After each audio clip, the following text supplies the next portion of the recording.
Hey, it's Nancy Shenker, Nancy A. Shenker, the geezerproofer. And my purpose is to help people over 50 not become geezers. And a geezer is defined as somebody who's stuck. So they don't even need to be over 50.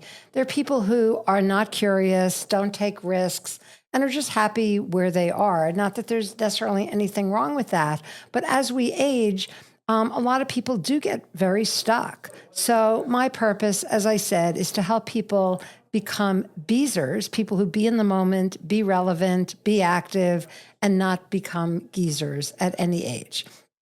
And I cover life, sex, and tech.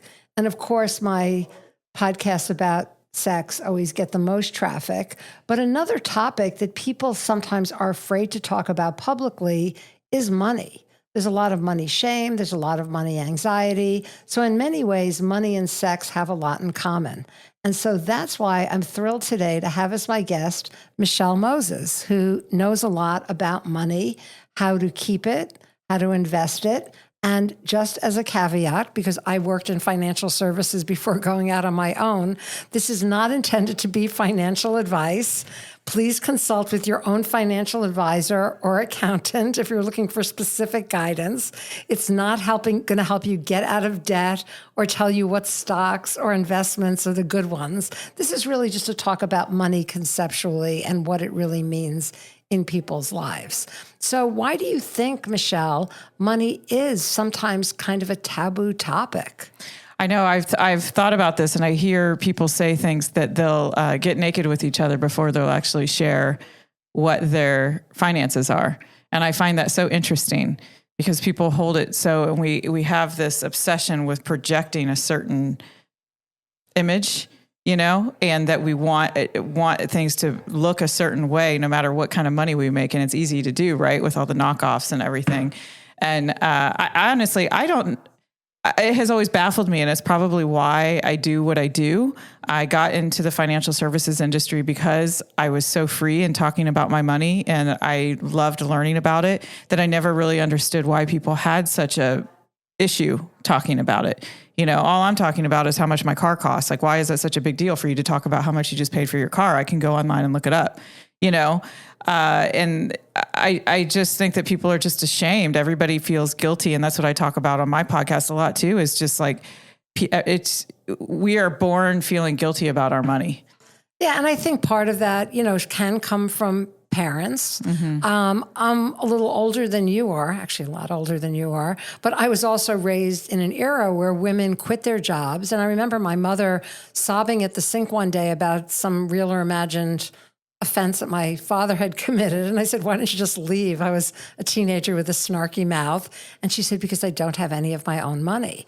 And that was so profound to me. Bet. And there were conversations at the dinner table about, you know, others' doctors' wives and how they spent their money. So it was always a topic of conversation. But at an early age, I realized that if I didn't have my own money, I would be kind of trapped. Yeah, and that you don't have your own independence. Yeah, and so many women, I think it's changed a lot, but back in the 50s and 60s, there was really no financial education. You know, you had a paper route, or I sold loomed potholders door to door. And I was just telling the story the other day.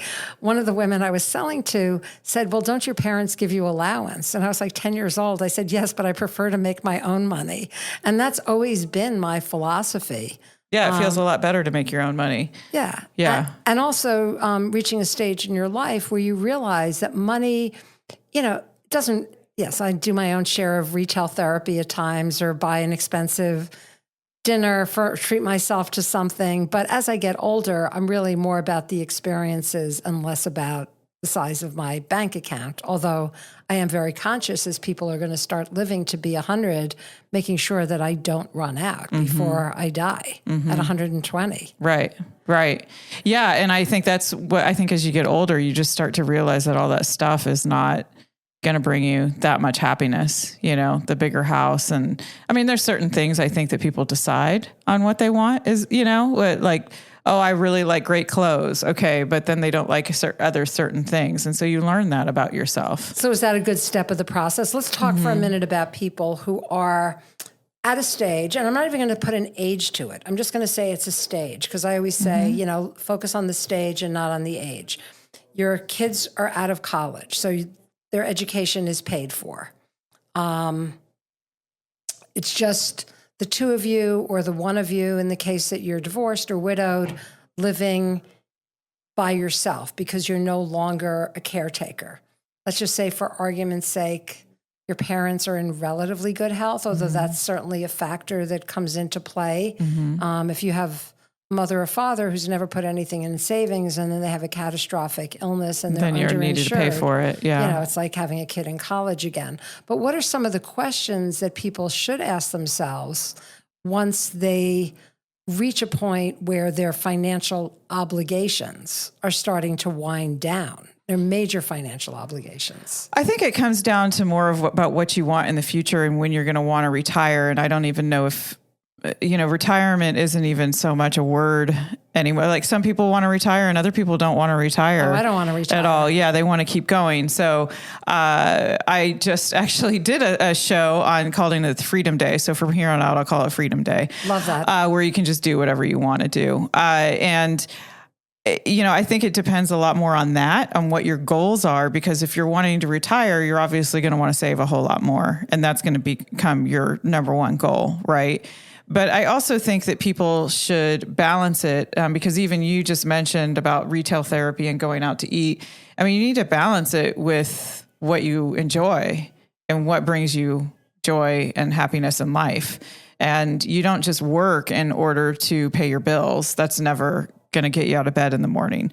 But if you're working to take a big vacation, or you're working to buy a bigger house, or, whatever it is that really lights your fire, that is going to really motivate you, right, to go forward.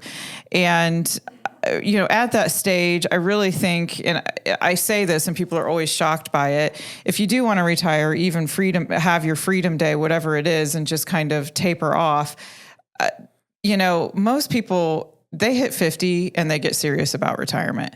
And that's where the bulk of retirement savings happens. And most people are like, I'm so behind. I really think that what your listeners need to hear is that most people are in that boat, and the real, just really significant savings. Like, there's been savings all along the way, but the really significant savings seems to happen age 50 to 55. People get really serious and go, oh, okay. This is like right around the corner. My friends are talking about retiring, and oh my gosh, this is me. Right. And then the real kicker starts. And that's where I see a lot of people in my office is, I want to be able to retire at such and such age. So it really just depends on like what you want. And if you're just wanting to taper off, then obviously you don't need to save as much. But I think, your kids you stop having all of those expenses, and then you go, okay, I don't want to waste all of this money.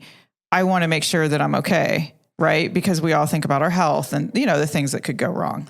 And I love what you said before about redefining joy, because your definition of joy when you're in your 20s, it may be to raise a family, buy your first house, go on a really cool vacation, take care of your pets. But then, as you get older and you get closer to, I'm not even going to say death, closer to the end, your last trip around the sun, you say, all right, what are those things that I really want to do? What are those things that bring me joy now? I'm speaking at a women's retreat in a couple of weeks called Third Act Quest. And it's basically, when you're a kid and a teenager, it's all about having fun. When you're in your family and career formation days, it's about building that nest egg. And the third act is when you're 50 and you realize you have potentially have another 50 years left, and your tastes may have changed, or they may have gone back to what they were when you were a teenager. And what are those things that are important to you? And I can say from personal experience, my values in my 50s, even compared to my values in my 60s, have changed a lot. Yeah, I believe it. And I think it's because for some people, it becomes about health, and they might spend a whole lot more time and money on health and wellness, or a naturopath, or, I don't know, doing a cold plunge, that kind of stuff gets really expensive. And that might replace some of the money that you were spending on children or your parents or any of those other things that you listed before. Yeah, one of the things I did this year, which was a really, really great exercise, is I did a deep dive into where my money was going, and then just started slashing things that really had no purpose anymore. Subscriptions to stuff that I used to use for my business when I was doing more marketing consulting. I did the exact same thing. And I kind of got real too about what were some of the things where I was, you get to this point where, okay, I'm making all this money and now I can have, and mine was this nail subscription. It was a monthly, they were charging me $60 a month, and I only get my pedicure, and it's $45 for the pedicure. So I had an extra $15 a month that I was paying, but I liked this place. And I just thought, well, then I'm just getting a manicure every couple months just to use up that money, right? But I got the subscription when I first started to really make a substantial amount of money in my business, because I was so broke for so long, right, and then when you don't feel broke, then you're like, oh, I get to do this. I get to shop at, whatever, Crate and Barrel and Pottery Barn, I get to shop at the real stores. And I just got real about some of that stuff, about saying, no, that's kind of a stretch. Because I would always be, no, I need to go get the pedicure to use it up. Right. Versus now, once I canceled it, I'm just going to go get one whenever I want it. It's actually a little bit cheaper. I might not like the place as much, but it's pretty good, and that might change in a year or two. But just right now, that's what I went through too, was just going through all of my subscriptions and things, and just getting real about where I was trying to stretch myself to put on like a persona or live that life that I had dreamed of. Oh yeah. And there's so much pressure, especially, living here in Scottsdale, to put on that front. And, they call them the credit card millionaires, the people who, on the surface may look very wealthy, but, might be deep in debt or don't really have a plan for the future. So it is really important that you get real at any age. Like, let's say you didn't do it at 50 and you're getting, you're close to 65 and you can get on Medicare. And we were just joking around before the podcast about getting your senior discounts, which initially I was like stuck in my craw. I'm like, AARP discounts. It felt like clipping coupons. But now, like, I'm all in. I visit my daughters in Maryland and I stay at an IHG hotel, and I got an offer for an IHG credit card that came with 150,000 points. And I just had to spend $3,000. And one of the guys who actually had a guest on my podcast, I was talking to him about it. He goes, just use it to pay your rent, which is exactly what I did. I got the points, and now my next hotel stay is free. Right. Yeah. So I'm kind of like, when I was in my youth and I had no money, I was a coupon clipper. I had my little envelope. I'd go to the grocery store. And actually, I see my daughters now looking for ways to save money. And it's been so educational for me just to watch how they live and how they operate, because there's also a generation that doesn't mind used stuff. Right. So my younger daughter just had a baby. She's gotten so much stuff just from these Facebook sites where you can get stuff for free. Yeah. Yeah. And I don't think that it's interesting about how social media has really, everybody wants to be, this fancy, flashy, pretty person. And we don't really, I don't think in the past we really realized how much money that took to look like that and to dress like that. And I do feel like things are starting to come back around to where people are realizing that it's not really worth the running and the constant worry. Yeah. I mean, like all of the, Rent the Runway or a lot of the upcycling stores. Yeah. They're starting to proliferate. I wrote a business article about that. Which reminds me of back in the 60s where I would get my overalls and my jackets at the military supply store. Used no longer has a bad connotation. No, I agree. Yeah, I do agree. And I think that there's so many avenues online about finding free stuff or cheaper items and choosing. And I read this book earlier this year. It actually just came out, and it's called No Worries. And it's about how there's two ends of the spectrum. The person that is always pinching pennies and lives so frugally that they're constantly thinking about money, right? And then there's the other end of the spectrum of the person that spends freely and just, rolls everything to a 0% credit card, that kind of thing. They're living on the edge, basically. They're always worried about money. Right. So you got two edges there, right? Where you're always worried about money, but the goal is to basically live in the middle. Love that. Love that. So again, without giving financial advice, for our listeners who are 50 and older, in addition to not being ashamed about money, which I think is really the first step. Absolutely. It's the only way that you can get real. What kinds of questions should you ask a financial advisor if you don't have one or you're thinking of switching to a different one? What kinds of things should you be looking for in the person who's going to advise you on your finances? I think first and foremost, it should be a good personality fit about your philosophy, because there's advisors that are super heavy into the stock market and love to do stock picking, and that's their thing, and they're going to send out charts and graphs. But if that's not you, and you have no interest in the stock market, and you don't want to read all of those graphs, it might be better to go with somebody that is more middle of the road, or there's also a lot of options online too, where it's not, I think in the past you had to devote to this one financial advisor, whereas now there's all these websites where you can put all your stuff in and then get paired with an advisor. And if you don't like them, then you could get paired with another advisor and talk to them. And so it makes it really easy to interview them. But I definitely think the personality fit, and then if they just actually get what you're saying and don't try to talk you out of a ton of things. And aren't judgmental. I think that, that was something I learned very early on. Our financial advisor who ultimately retired, but she sold her practice, and I'm now working with the person that she brought in. What I liked about them was, first of all, they were independent, so they weren't locked into particular bank or particular fund. But more important than that is they were totally non-judgmental. Yeah. So I could say, I want to live on an island in Bali and buy this straw hut, and they would not be. Yeah, and then our job is to go, okay, how can we make this happen? My job is to listen to my client and then say, okay, I have this toolbox with all of these tools in it. How do I put them together to make your dreams come true? But then also being honest and saying, okay, well, that's going to take you 5 years, or if you want to do this, then you can't really do this, or, let's make a choice.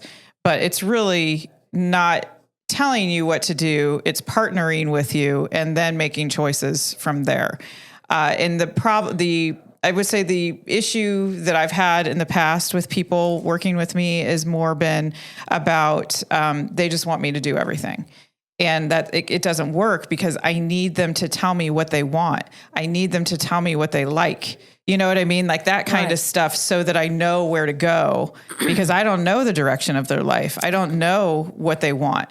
And so it works best when people have an opinion and they go, okay, yeah, I like that, or that feels good, or, that kind of thing. Yeah. I remember once when I first started working with my new financial advisor, and I said, I'd like you to put $5,000 of my money into robotics and cannabis.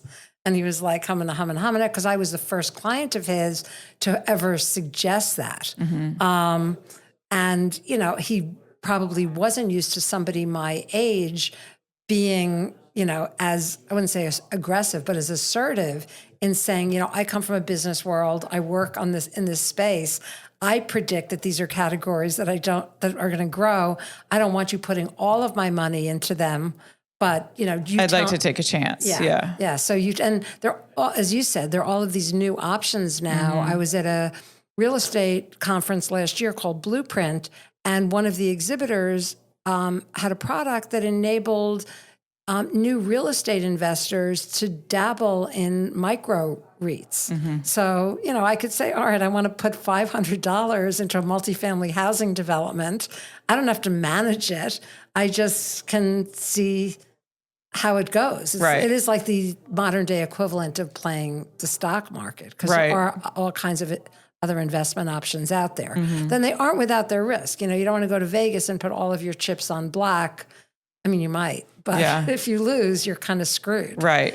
And I think fees are a big one that, whether you can afford the fees or not. So if you haven't saved a lot, I wouldn't go with somebody that charges it, a percent a year, maybe go to somebody that, so I have some people that just come to me once a year and then they just pay me a fee to review everything and then we're done. And then they, but the onus is more on them to come to me. Versus if you want someone to brainstorm for you and you want someone to always, have you on their mind, then yes, you'd want to pay like a 1% fee. I have seen some advisors charge like 1.5%, and I think that's a highway ripoff, honestly. They charge 1.5% and then they just put them in mutual funds. I run from those people. Even if you like them, you're overpaying. And I'm just kind of the opinion that my industry, and I could get in trouble for this, but I don't know if I'll get in trouble, but it's kind of anti-financial advising. But I just think that we overcomplicate the stock market. The stock market is going to do what it's going to do, and you could pick your robotics or your cannabis and things like that. But when an advisor's saying, okay, I can beat, blah, this, whatever it is, the chances of that happening are just so slim. They don't know. But yeah, you're paying a fee so that people can bring you other ideas to the table, and not just in the stock market. There's so many other things to invest in right now, just like you talking about these micro REITs. There's just so many other things to invest in that you could get out of the stock market. That the stock market has kind of become the boring thing, whereas there's all these other investments out there that you could get into. So vibing with the personality of your investor and investment advisor, making sure that they don't increase your anxiety. I remember speaking to an investment advisor in New York. I was shopping around for potentially switching when my investment advisor was retiring, and all she kept saying was, I'm very worried about you. I'm very worried about you. It's like, oh, this reminds me of my naggy Jewish mother. Like, I don't want somebody who's going to worry about me. I'm worried enough for the both of us. Right. Like, I want somebody who's going to You just need somebody who's going to give it to you straight too, though. You know what I mean? Right. So even if you're not going to be, I do have people that come in and they're not going to live at the level that they want to. But it's up to me to just say that you could live at this level, and then this is what the chart says, or you can live at this level and this is what this says. Right. Giving options and not projecting your anxiety. Right. Because I wouldn't even do that. And I, work in marketing. I would never say to a client, oh, I'm really worried that you're not going to get the results that you're looking for, because they're hiring me to give them the solutions and the recommendations. Right.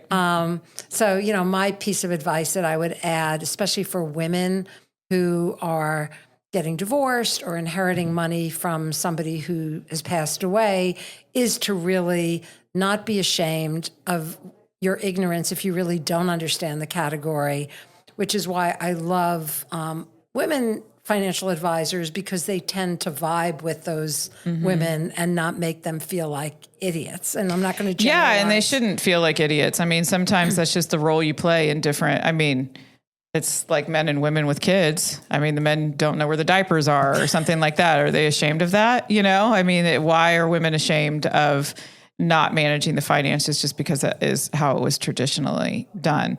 And you're right. I think you should go with somebody that's not going to make you feel ashamed of that, because then here you are and you are presenting yourself to an advisor to say, hey, I want to change. I want to learn about this. And it's never too late, which again is the whole gestalt of the geezerproofer, that even if you're 75 years old, you decide to make a change. Yeah. And I did an episode on, are people over 50 capable of change?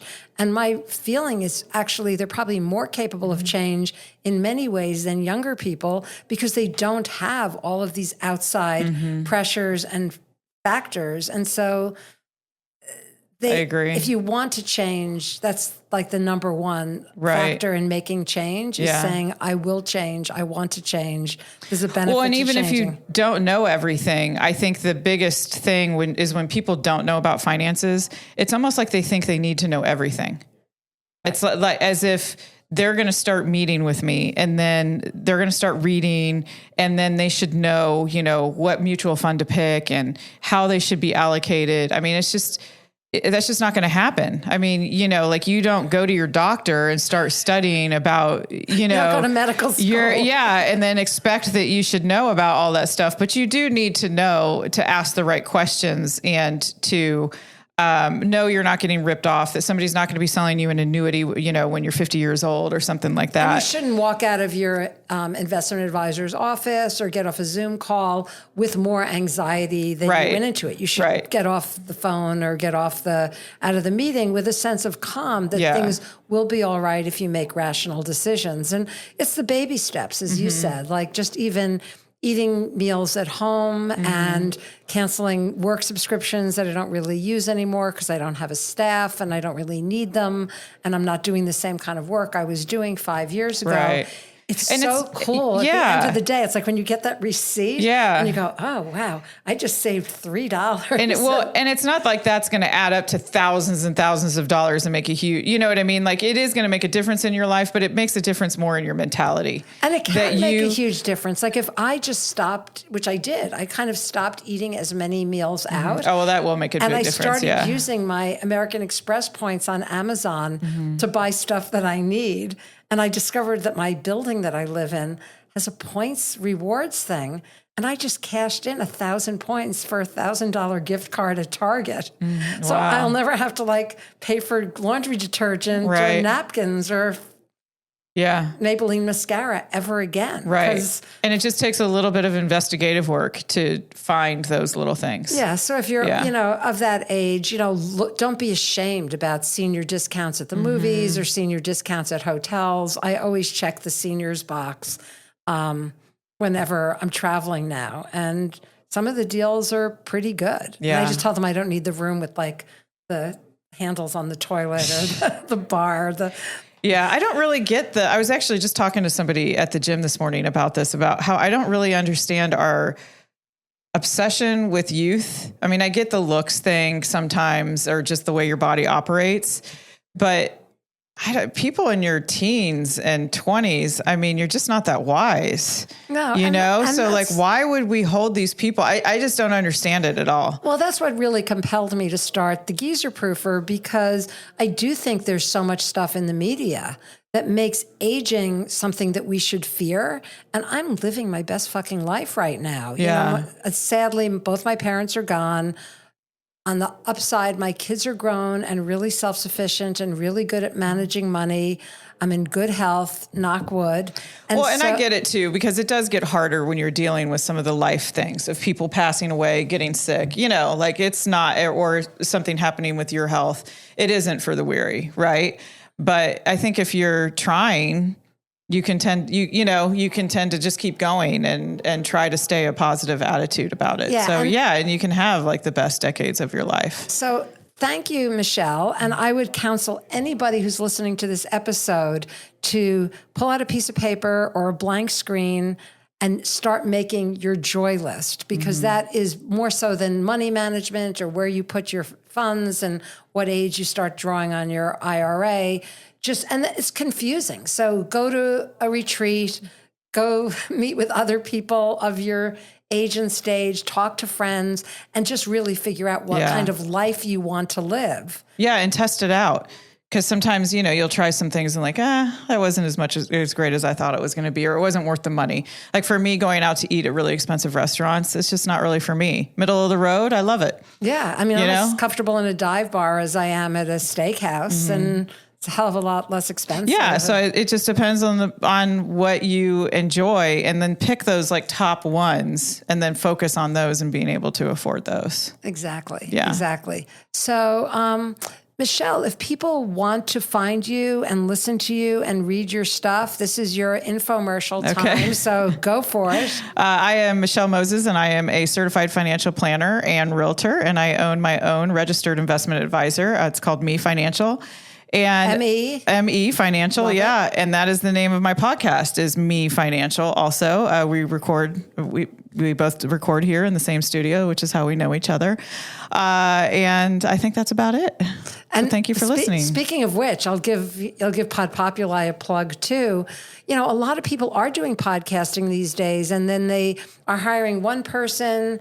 They're buying their own equipment. They're hiring somebody to edit. They're hiring somebody else to do their marketing. And what I've discovered is at the end of the day, an all-in-one solution is actually much better quality, much less expensive, and time is money too. Right. And I don't want to be managing that shit at the age of 68. Yeah. So we just come in and record, and then they give it to us, and then it's, go market away. Yeah. Exactly. Speaking of which, if you'd like to find me, the audio for my podcasts are on anywhere you find your podcasts, Apple, Spotify.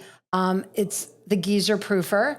And I am no longer putting up full video episodes on YouTube, but you can find like trailers, sneak previews on YouTube. So if there's a topic that you think you might want to be interested in, or you think you are interested in, and you want to see my face, you can see that on YouTube or Vimeo. And remember to, throughout your life, no matter what age or stage you're at, is to be a beezer rather than a geezer. And thank you again, Michelle, and have a great day. Peace out.